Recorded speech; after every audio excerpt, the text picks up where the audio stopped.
Hello everyone and welcome back. Did you know there is one skill that can exponentially increase your ability to learn and thereby also earn? It is one skill that I have seen that has made a huge impact in my life and in the lives of my students. I wish that we had been taught this in school. And you might be wondering, what is this skill? I won't put you in suspense anymore. This skill is called speed reading. There is a common myth that speed reading is merely skimming a page or glancing through the pages. But in reality, speed reading is a very scientific, technical, and in fact a skill that needs practice and pays rich dividends in terms of your learning. This is especially a gift for those who are neurodiverse, for example, people with dyslexia.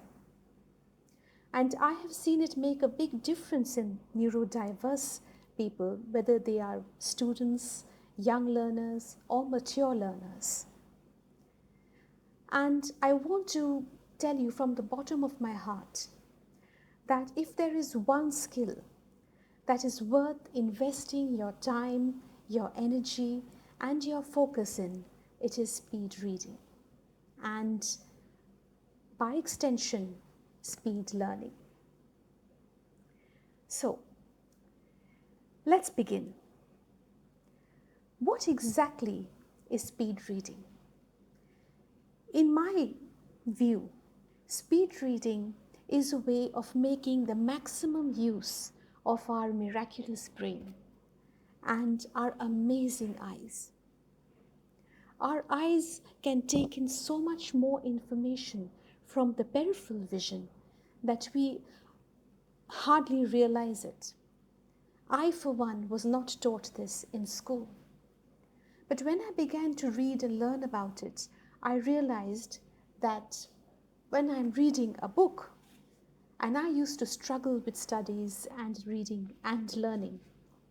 So if this is the page of a book, and right from school days, I would go through each line, every word, word by word, sentence by sentence, and slowly, laboriously. And as you can imagine, I often could not complete my course because it was so exhausting. And I remember my parents commenting to each other. And they didn't know that I could listen. And they were saying that Ridhima works so hard, but her results don't reflect the amount of effort that she puts in. And I've seen it with some of my friends as well.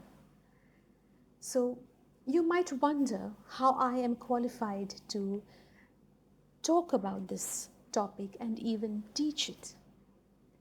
Well, I have committed my life to improving learning and helping people who are dedicated to improving their learning abilities, improving their earning abilities. Because in today's era, people who are able to learn the fastest and learn the best usually earn the most. And I have spent hundreds of hours reading numerous books. I have lost count of the number of books I have actually read and reread, trying to understand the principles, because I went through so much of pain and stress in my academic life that I realized that there were others who also struggled with it. And when I learned about it, I practiced it. I was able to pass advanced exams with merit, one with distinction, and I was able to earn scholarships and competitive bursaries. So it makes a huge difference. So please do realize that you spending your time on this channel watching this video will pay you at least 10x or 12x amount of times the return that of the time you have spent watching this video. Because what I am about to share with you and the way I am going to teach this topic today, it's unlikely that you will find it anywhere else on the web or indeed in any other book, because as someone who used to struggle with learning, I have a special technique which is extremely simple, concise, clear, and at the same time interesting and engaging. It is especially helpful for those who are neurodiverse, who have learning difficulties, and my greatest joy in life is to see such individuals achieve their maximum potential, to see them achieve the heights that others said they could never achieve. So let's get cracking.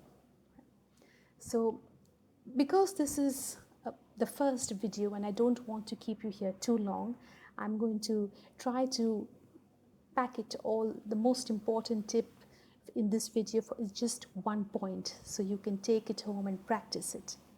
So the first lesson in speed reading is to take good care of your eyes. Right? Good care of your eyes, because it is your eye muscles that are going to play an important role in your reading and your learning. And if you were anything like or had a background similar to mine, you were probably not taught this in school. So one way to exercise your eye muscles is to do certain specific eye exercises which are designed to strengthen your eye muscles.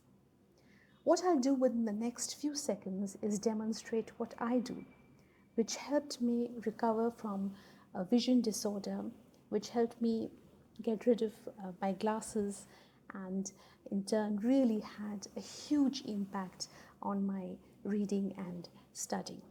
And it is really simple and so easy to do. Right? So let me show you what I do at the beginning of every study session, and I in fact do this in about 3 to 4 blocks every day. Right? So this is my index finger, right? And what I'll do is I'll make a small black mark on it, right? So you can see it may not be visible on screen. And what I'll do is I hold this finger, right, at a length, right, and I bring it forward, and I watch, and my head doesn't move, only my eyes focuses on this little black tiny dot, and it focuses on it until my finger moves closer and closer, and then it loses focus, right? And then I repeat the process. I bring my finger from outward to inside, not moving my head, but just focusing on the little black dot until your eyes lose focus. Right? So this is something that you do 5 times. Right? And so remember that after you exercise the muscles of the arm and legs, you rest, so too does your eye need rest. So this is called as cupping. This is something that I learned. And after you finish 5 rounds of that, you cup your eyes and look into the darkness for 5 seconds to rest your eyes, right? So it's 1, slowly. Okay, I'm doing it a little more quickly because in an interest of time, and so that you don't get bored. And then after 5 times, you cup it. Okay, so around 5 seconds, you can look into the darkness, and that helps your eyes rest. So that should not take you more than a minute, but it makes a huge difference to your reading. So the next step will be to stop sub-vocalizing. Sub-vocalizing. So what does that mean? Well, there are 2 aspects to it. One aspect is reading aloud, right? For example, if I read aloud the cover, And I say scientists have only recently realized the enormous potential of the human brain. So I'm reading aloud. So that is one form of sub-vocalizing. This is from one of my favorite books, Make the Most of Your Mind by Tony Buzan. Yes. Okay. It's been a while since I've read it, but it's one of my favorite books. So the other way of sub-vocalizing, which people do but they may not realize it, is they read quietly, silently, but in their mind they sub-vocalize every word. So they look at the book and they read through it quietly, not opening their mouth, but they're reading, the thoughts are each word is being sub-vocalized in the mind. And so you might ask, well then, if you're not supposed to sub-vocal, not supposed to speak it aloud, and not supposed to think it in your head, word for word, then how does one read? And the answer to that is the nature of the brain. The nature of the brain. How is it designed? And what is it actually for?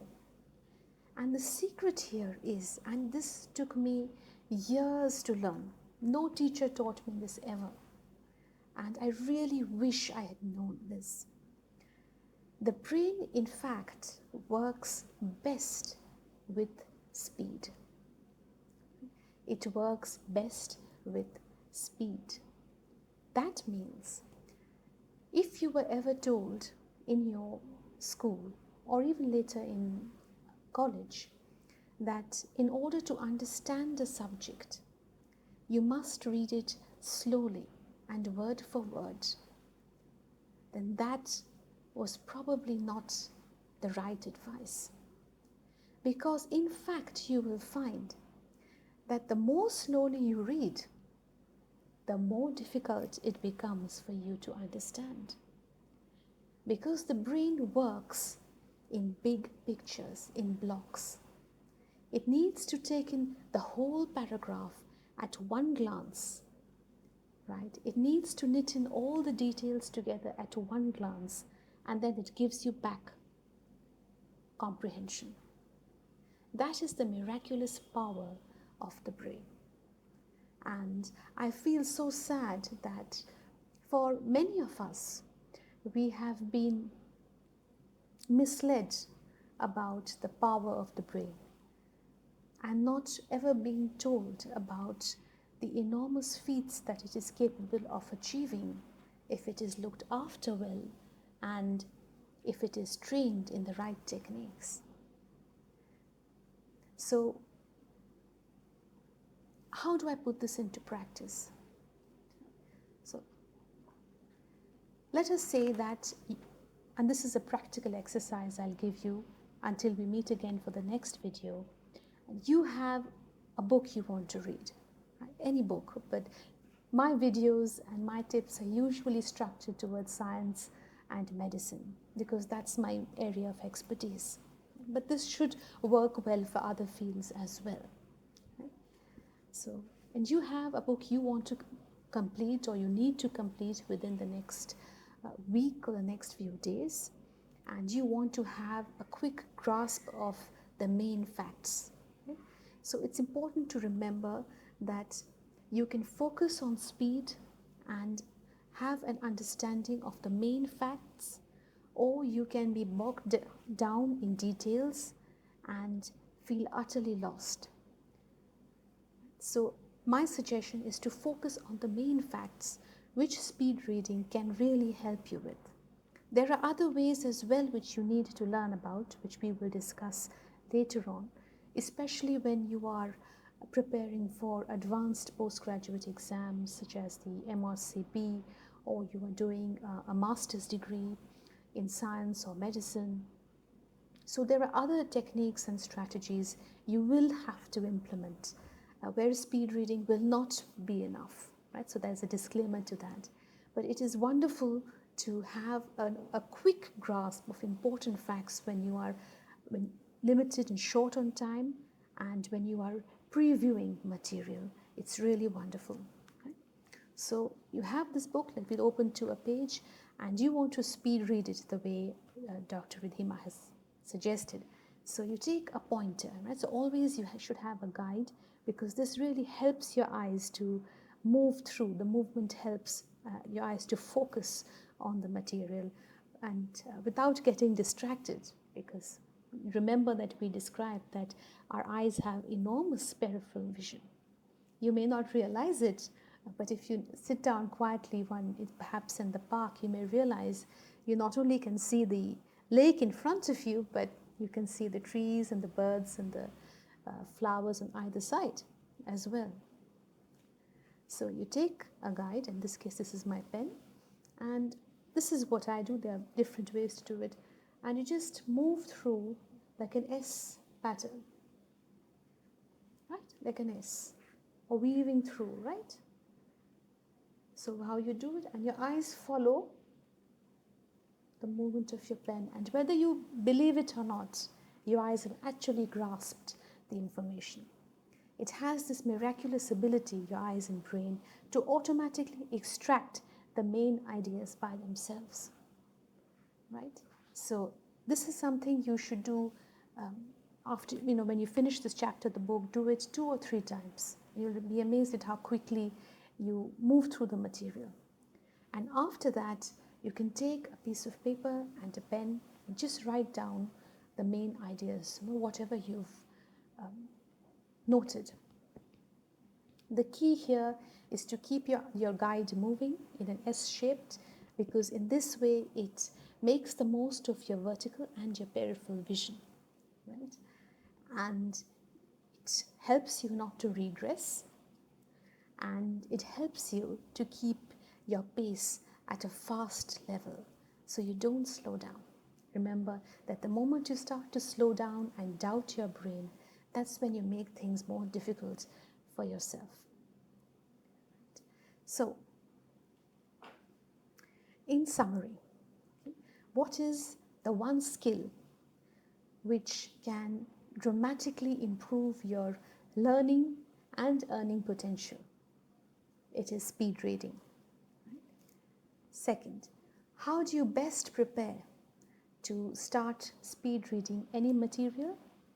Eye exercises. You can go back and watch the demonstration of the exercise again. Number 3, always use a guide or a pointer.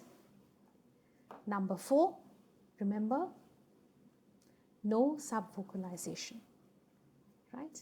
And number 5, you can use either the S technique, you can even use a zigzag technique, right? Or you can even go straight down. That is for very advanced readers, and as you progress through this wonderful art of speed reading, you may one day find you just go straight down the material, as you've probably seen some people do. And the last point, after you've finished, take a piece of paper and just write down the keywords of any part of the material which struck you, made an impression on you. Try to do this 3 to 4 times, and you will be amazed that if you don't doubt your brain, how much it can help you.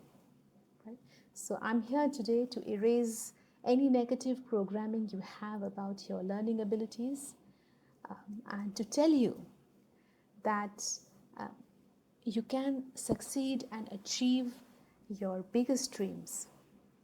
And I say this from years of painful experience, from having studied hundreds of books, having spoken and sought the advice of top mentors. So you can do it, okay? If there is any academic dream, any exam that you have perhaps been struggling to pass,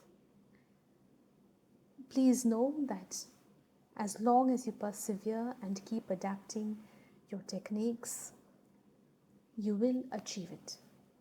Okay? So, and with that, we come to the end of this video. A call to action that I have for you is to please try this technique and to write in the comments what you learned from this video, if at all there was anything new you learned. Remember that I only share with you what has actually worked for me. There are hundreds of other study techniques and exam tips and things, but if I haven't tried and tested it myself, it's not something that I will share with you. I can recommend certain books for you to read and make up your own mind about it, but I will teach you what I know works. So I am speaking from a range of not only experience, but hard-earned lessons that I've over the last 20 years. So with that, please do write down what you've learned, and if you would like me to make more videos like this, or videos specifically for neurodiverse people on how to excel in exams, how to plan your life and exams, how to balance it together, and how to achieve some level of financial stability while you are studying, and also do this in a happy way, then please do write it in the comments, and so that I can know what you would like to learn about. So with that, that's the end of the video. This is Dr. Vidhima, and thank you.